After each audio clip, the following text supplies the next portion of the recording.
19 जून महाराष्ट्र की पुणे से कुछ किलोमीटर दूर मौजूद लोहागढ़ किला। सुबह का समय था। सैलानी किले की ऊंची चट्टानों पर घूम रहे थे, तस्वीरें खींच रहे थे और अपने दिन को यादगार बनाने में लगे थे। लेकिन इस बीच वहां कुछ ऐसा हुआ जिसने कुछ ही दिनों में पूरे देश का ध्यान अपनी ओर खींच लिया। एक युवक सैकड़ों फीट गहरी खाई में गिर चुका था। नाम था केतन अग्रवाल। खबर मिलते ही परिवार के पैरों तले से जमीन खिसक गई। फोन आया और बताया गया कि केतन गहरी खाई में गिर गया है। परिजन भागते हुए घटना स्थल पर पहुंचे, लेकिन तब तक बहुत देर हो चुकी थी। करीब 350 फीट गहरी खाई में गिरने की वजह से केतन की मौत हो चुकी थी। पहली नजर में मामला एक खासा लग रहा था। बताया गया कि फोटो लेते समय बैलेंस बिगड़ा और केतन गहरी खाई में गिर गया। मामला शायद यही खत्म हो जाता अगर कुछ ऐसे सवाल सामने न आते जो धीरे धीरे इस पूरी कहानी का रुख बदलने वाले थे। क्योंकि केतन कोई साधारण युवक नहीं था, एक सफल कारोबारी परिवार का बेटा जिसके जीवन का सबसे खूबसूरत दौर शुरू होने वाला था। कुछ ही महीनों बाद उसकी शादी होने वाली थी। घर में खुशियों का माहौल था। परिवार शादी की तैयारियों में जुट चुका था। राजस्थान के शाही पैलेस में भव्य शादी की प्लानिंग हो चुकी थी। मेहमानों के लिए बड़े इंतजाम किए जा रहे थे। बताया जाते हैं कि शादी पर करोड़ों रुपए खर्च होने थे। 2 चार्टर्ड प्लेन तक बुक किए गए थे। परिवार अपने बेटे के जीवन के सबसे खास दिन का बड़ी ही बेसब्री से इंतजार कर रहा था और उस खास दिन की दुल्हन बनने वाली थी सिया गोयल। 11 जनवरी को दोनों का रिश्ता तय हुआ। 19 फरवरी को रोका हुआ और 25 नवंबर को शादी की तारीख तय कर दी गई।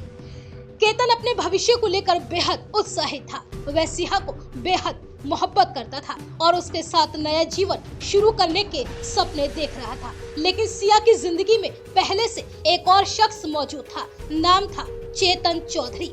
पुलिस के अनुसार दोनों के बीच प्रेम संबंध थे और यहीं से इस कहानी की सबसे खतरनाक परत शुरू होती है।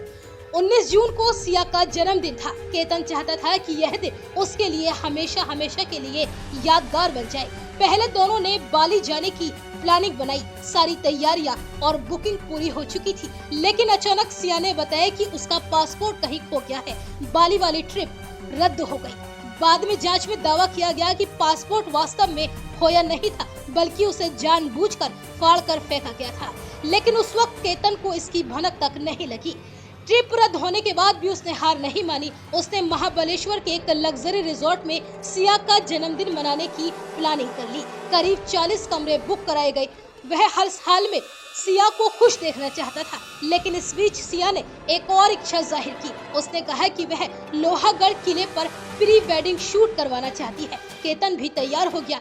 उसे क्या पता था कि जिस जगह को वह यादगार लम्हों के लिए चुन रहा है, वही उसकी जिंदगी का आखिरी अध्याय लिखाया जाएगा।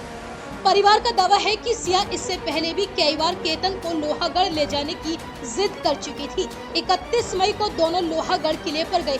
पुलिस जांच के अनुसार यही एक खतरनाक योजना आकार लेने लगी। इसके बाद आया 14 जून। परिवार का आरोप है कि इस दिन केतन को मारने की पहली कोशिश की गई। केतन को सिया लोहागढ़ किले लेकर पहुंची। घाटी के किनारे खड़े केतन को अचानक धक्का दिया गया। केतन पीछे की ओर खिसक गया, लेकिन उसकी किस्मत मजबूत थी। उसका हाथ झाड़ियों में फंस गया और वह बच गया। परिवार का दावा है कि तभी सिया ने अचानक साफ साफ चिल्लाना शुरू कर दिया और फिर उसने केतन को गले लगा लिया और ऐसा दिखाया कि मानो उसने उसे बचाने की कोशिश की हो। केतन उस दिन मौत के बेहद करीब पहुंचकर भी बच गया, लेकिन शायद खतरा टला नहीं था।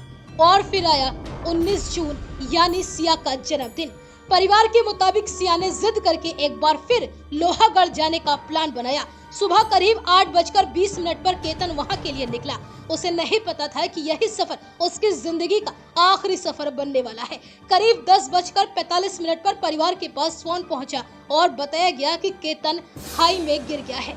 जब तक परिवार वहां पहुंचा, सब कुछ खत्म हो चुका था और उनका बेटा अब इस दुनिया में नहीं था। लेकिन यहीं से इस कहानी ने एक नया मोड़ लिया। परिवार का कहना था कि उन्हें शुरू से यह घटना दुर्घटना नहीं लगी। जब केतन का शव घर पहुंचा तो सिया के चेहरे पर वैसा दुख दिखाई नहीं दिया जैसा एक होने वाली पत्नी के चेहरे पर होना चाहिए था। ये बात उनके दिल में चुभ गई।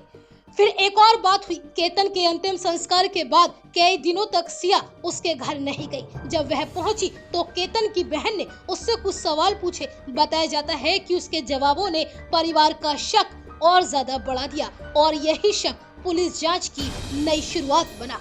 पुलिस ने कॉल रिकॉर्ड खंगालने शुरू किए।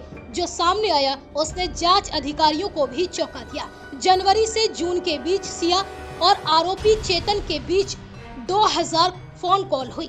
दोनों ने लगभग 238 घंटे बातचीत की, यानी जिस समय शादी की तैयारियां चल रही थी उसी समय दोनों लगातार संपर्क में थे। अब पुलिस का शक गहरा हो चुका था। इसके बाद तकनीकी जांच शुरू हुई। जांच में सामने आया कि घटना वाले दिन चेतन का इंटरनेट सुबह करीब 7 बजे से शाम 5:40 तक बंद था। यह सामान्य बात नहीं थी। फिर एक और जानकारी सामने आई। पुलिस के मुताबिक चेतन अपना मोबाइल फोन दुकान पर छोड़कर गया था और वह अपने कर्मचारी का फोन लेकर निकला था। शक था कि ऐसा अपनी वास्तविक लोकेशन छिपाने के लिए किया गया। जांचकर्ताओं ने उन लोगों से भी बात की जिन्होंने उस दिन चेतन के नंबर पर कॉल की थी। कई लोगों ने बताया कि फोन चेतन ने नहीं बल्कि उसके कर्मचारियों ने उठाया था, यानी फोन दुकान पर था लेकिन चेतन कहीं और। इसके बाद पुलिस ने किले के आसपास लगे सीसीटीवी फुटेज खंगाले। एक युवक की गतिविधि संदिग्ध दिखाई दी। भीषण गर्मी के बावजूद उसने हुडी पहन रखी थी और बार बार वो अपना चेहरा छिपाने की कोशिश कर रहा था। पुलिस का दावा है कि वह युवक कोई और नहीं बल्कि सिया का प्रेमी चेतन चौधरी ही था। जांच आगे बढ़ती गई।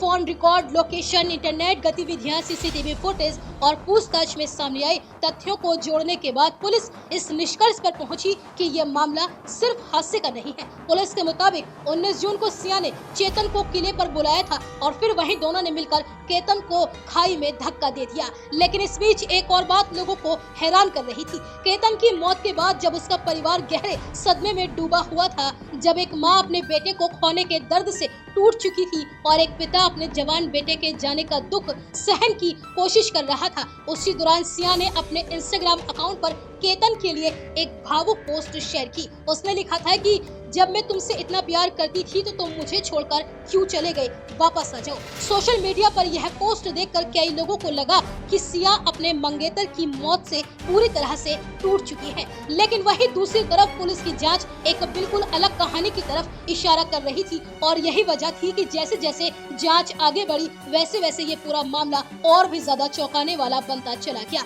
आखिरकार जांच के निष्कर्षों के आधार पर पुलिस ने सिया गोयल और चेतन चौधरी को गिरफ्तार कर लिया और अब पुलिस दोनों से पूछताछ में जुटी है और इस हत्याकांड के अभी कई और राज खुलने बाकी हैं। लेकिन इस पूरी कहानी का सबसे दर्दनाक हिस्सा शायद जांच नहीं है बल्कि वह भरोसा है जो टूट गया। केतन की मां आज भी कहती है कि उन्होंने सिया को कभी बहू नहीं समझा था। वह उसे अपनी बेटी की तरह मान रही थी, साथ में शॉपिंग पर जाती थी, साथ में डिनर करती थी। उन्हें कभी नहीं लगा कि जिस लड़की को उन्होंने अपने परिवार का हिस्सा माना उसी पर एक दिन उनके बेटे की मौत का आरोप लगेगा। वहीं केतन के पिता का दर्द भी कम नहीं है। उनका कहना है कि अगर सिया शादी नहीं करना चाहती थी तो सिर्फ एक बार मना कर देती, हम उस दिन शादी रद्द कर देते। किसी ने उस पर कोई दबाव नहीं डाला था। लेकिन अब उनका बेटा वापस नहीं आएगा। जिस बेटे की शादी की तैयारियां चल रही थी आज उसी की तस्वीर के सामने पूरा परिवार रो रहा है। वहीं मीडिया से बात करते हुए चेतन के चाचा की आंखों से आंसू झलक पड़े। उन्होंने आरोपियों के लिए कड़ी से कड़ी की सजा और फांसी की मांग की। लेकिन इस पूरी कहानी में सबसे बड़ा सवाल